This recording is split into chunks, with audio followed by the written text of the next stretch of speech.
Good to see you all here. For those that don't know who the ISE are, I recognise quite a lot of names on the delegate list. Institute students, employers, quite a few of your organisations are members. If you're not, ask us if you are, because sometimes people don't realise because your businesses are so big. We used to call the AGR Association of Graduate Recruiters. Some of us you may know us more by that name. We changed our name because our world has changed, as you will know, and many more organisations think about early talent in a much broader sense than just purely graduates. So apprentice levy, school leaver programmes, all that kind of stuff.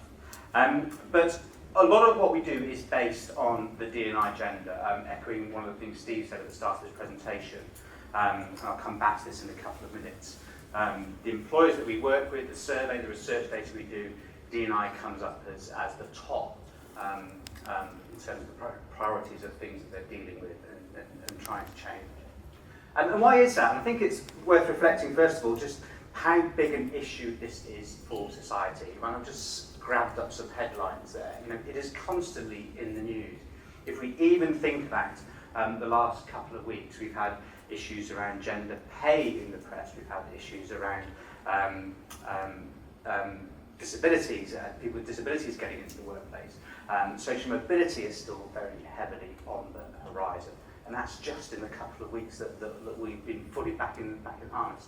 I was chatting just before, 24th of January, what were we doing a month ago? It was Christmas Eve, wasn't it? We were much more relaxed, I think, looking forward to a couple of days with no emails and no work. But it's surprising how quickly we're back in and fully on it. And we got straight back into this diversity agenda very much in the work that we're doing. I mean, I've been in this game for quite a few years now, and I've seen a shift in the diversity debate. And I think if we go back 10 years ago, it was very much a CSR initiative. It was very much around doing the right thing corporately. It was about businesses being much better engaged with their community. One of the significant shifts that I've seen is that employers have moved much more into the recruitment space around diversity to become much more of a priority for those in the recruitment side of the business. My own experience, I used to run graduate recruitment at EY for 7 years. Before that I was PwC, and I reflect on my time in that sector. And yes, a lot of the school programs, a lot of that stuff really sat in the CSR team. And as I left, it was very much starting to move into the recruitment side of it, because actually what businesses were seeing was the recruiters who could make a difference to actually who came through the door. And HR had a very important role in terms of who stayed as well. And I think what's driven that, I mean, you've probably all heard very much around or read the McKinsey report into this data. There's a whole bunch of other surveys out there. And what the research is now showing us is that organisations that have a more diverse intake, that have a more diverse population amongst their hires, they basically outperform those businesses that don't. There's another piece of research based in the States, stock price of organisations with more diversity. I think they have some type of 25% better growth figure for those organisations with a much better diversity.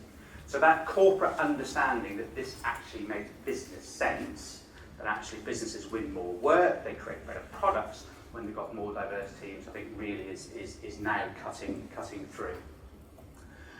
So part of the data that we collect every year, we ask employers, what are your priorities? I think this again reflects some of the stats that Steve showed. So we asked employers and said, what are your priorities? And also, how do you rank those priorities in terms of high, medium, low, etc.?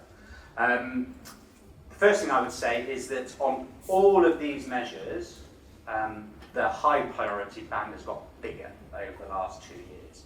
So employers have shifted, more from this kind of medium or low priority into the high priority for a lot of areas. That's one of the things that our data shows. The other thing actually is the increased range of areas that the diversity agenda is tackling, that employers are tackling. Neurodiversity has appeared on there for the first time this year. That's something that people have only recently been talking about. Social mobility, an issue that we're doing an awful lot of work on. When I took over this job, 6 years ago now, less than 20% of the employees that we work with were doing anything at all on social mobility. It's now 76% of employers have tackling social mobility either as a medium or high priority. So that really has escalated very much up the food chain and organisation. And why is that? I mean, I think one of the things that we don't talk about often enough, and I'll come back to this a little bit later, is how sticky a lot of these problems are around diversity. So I won't take you through all the details. You can I think you're getting the slides later, so you can have these slides to look through.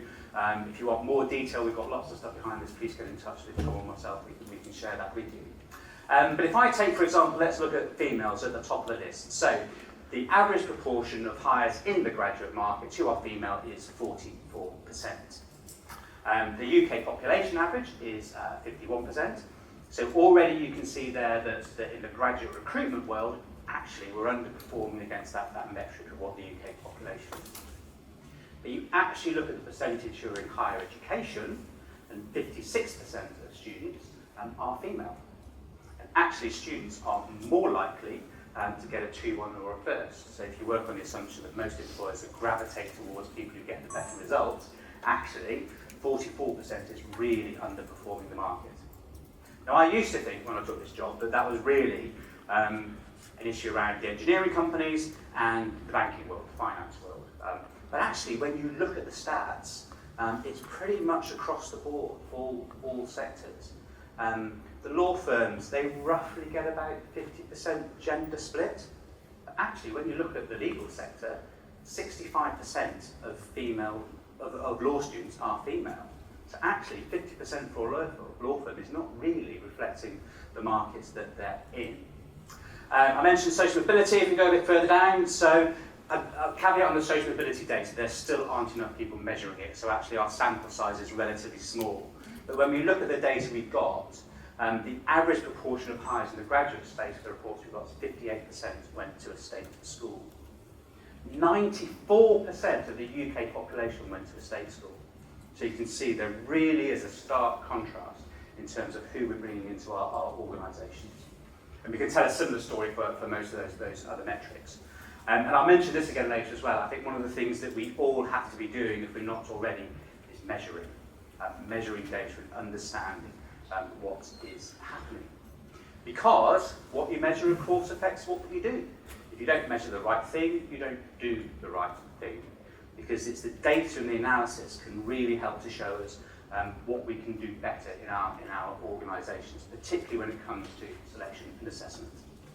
So I'll use this as an example. We did this a couple of years ago. We looked at the engineering sector, particularly STEM, and we asked a number of employers, what's happening in your selection process?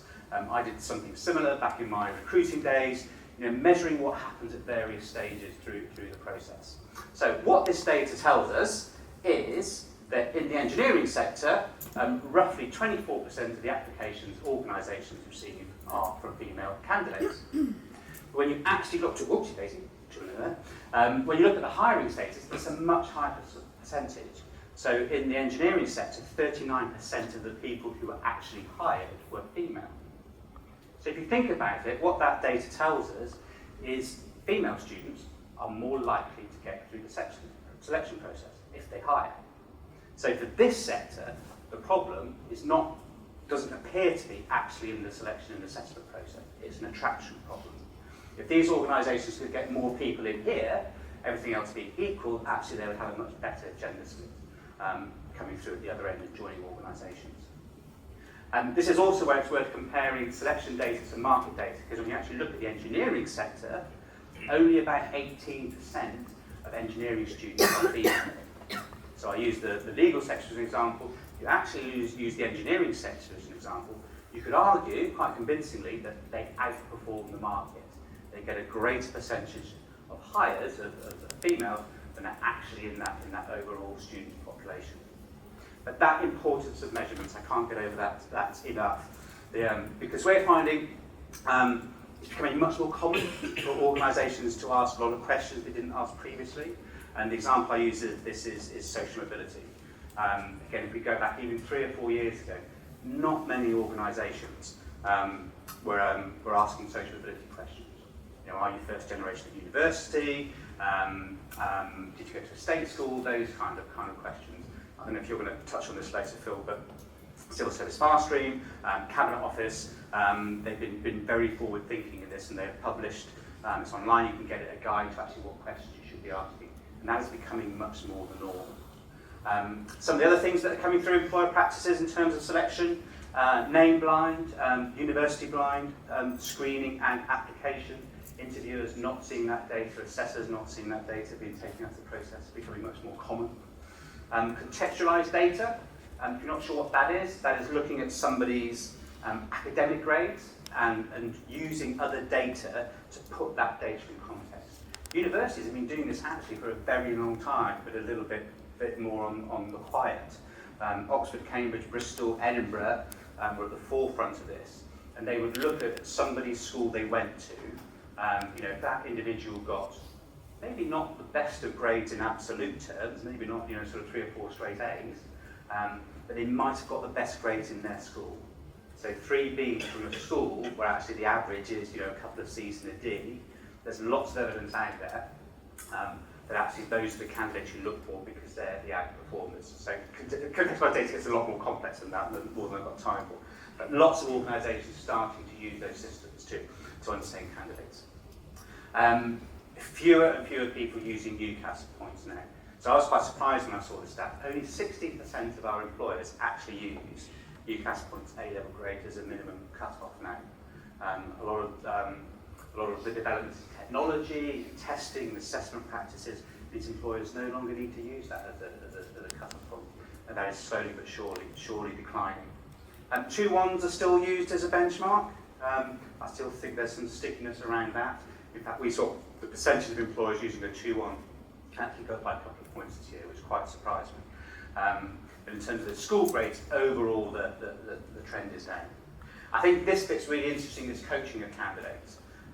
If I go back to sort of my thinking years ago, it was kind of you create a level playing field by putting in place fair testing.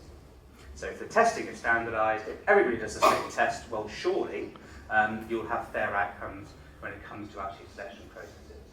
I think a lot of the work that's been done by organisations show that isn't necessarily the case.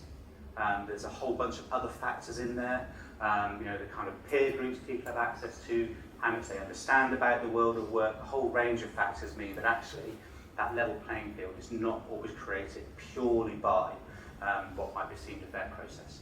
So we're seeing lots of organisations putting coaching actually into the process. So I know police now do this, I think they now do it online with some face-to-face as well. Actually they offer their candidates from a diverse background the opportunity to do coaching before they actually get into the selection process. And what they found is that actually their conversion rates are significantly better. So we're seeing lots of organisations starting to tackle that now and understand that you need to do more work up front. Universities are also very active in this space. Universities are now getting more closely measured on outcomes. Anybody here from HE? If you're talking to universities, they will normally use the phrase widening participation, so the language is a bit different, but that's what we talk about when we talk about diversity. They're now being measured much more closely on outcomes, not just who they get in, but it's who stays on. And what a lot of universities have found is that extra coaching they do, doing mock assessment centres, understanding that how they can work differently with different groups in the population is also having a positive impact. And I think there's a great opportunity for us as employers to engage with universities and make that whole process work a bit better. We asked employers, what do you do? And there's a whole range of other data, but the one thing that employers do more than anything else is provide training for those in the selection process, those making decisions around the whole diversity agenda. Sometimes that's unconscious bias training, sometimes it's other types of training. It's interesting, I think that the amount of training that goes into training an interviewer really has decreased over my time in this industry. When I was first trained to interview, this was back in the days of PwC, I had to go on a 3-day course with real students. I can't imagine anybody would get a 3-day interview and training course through their business nowadays. It's much quicker, it's much more around webinars. It's interesting, I think sometimes there's more training done on diversity than on just basic interview skills in the first place, but that's a whole other subject. I think the jury's out on some elements of training. I hear mixed feedback when I hear people talk about unconscious bias training. Some people are saying that actually unconscious bias training can make it worse. because it just kind of makes it more open and people are almost more accepting of it. I had another strain of thought that interested me recently, which is we're rubbish at calling out our own biases. We're no good at spotting in ourselves, but actually we're very good at picking up on other people. So one way to tackle this is actually you train or you create a culture in your organisation where people can call it out in others, and that's a way of tackling it. But a lot more being invested in that kind of space by organisations. Just a couple more slides to wrap up. The one thing I will say is that going back to why is this so important for organisations, it is that competitiveness for talent. We do a bit of work globally as well. We did a global conference just last week. Diversity again was very high on that agenda. It comes back to this need to find talent in organisations. When we look at our data every year, our members do not fill all their vacancies. They could hire more people, so they can't find actually the talent they need. And if we look at the UK specifically, we won't depress ourselves by going into the whole Brexit conversation, but actually if it's going to get harder for international talent to work in the UK, actually that's going to decrease the pool of talent. The number of young people is still declining. We are in a demographic dip, and it's not going to start lifting up at the 18-year-old level for another year or so. So as you are increasing your vacancies, there are fewer people out there to hire. So that is forcing employers to go into spaces they haven't necessarily gone to before.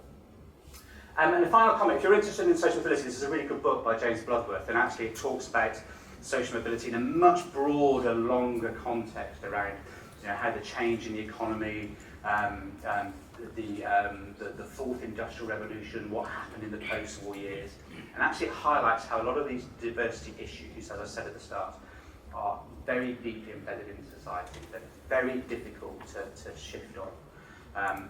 It's interesting, the employers that we work with that are really at the forefront, that have been sort of really investing in this space for a number of years, they're now shifting their efforts. They think they've got the recruitment bit kind of sus, they're shifting their efforts to what happens actually 3 or 4 years down the line. Because what they're finding is they're getting better at recruiting a more diverse population, but they're not sticking. When they look at it longitudinally, people are gradually leaving for a whole host of different reasons, and that's not working its way through to the more senior elements of the organisation. So my final 2 comments are to sum up are measure, measure, measure. And if you don't measure, you don't know what you're doing, and you can't affect actual real change it's going to make to a difference to your business. And my other point is, this is really a long-term game we're playing. You can't get shifts in your organisations about the thing we're talking about. I think all I'll do a bit of a different marketing campaign, and I'll tweak my selection process. No, it's got to go much deeper than that. If we as an industry are going to affect real change. That's fantastic. Thank you very much, Steve. Really some interesting stuff.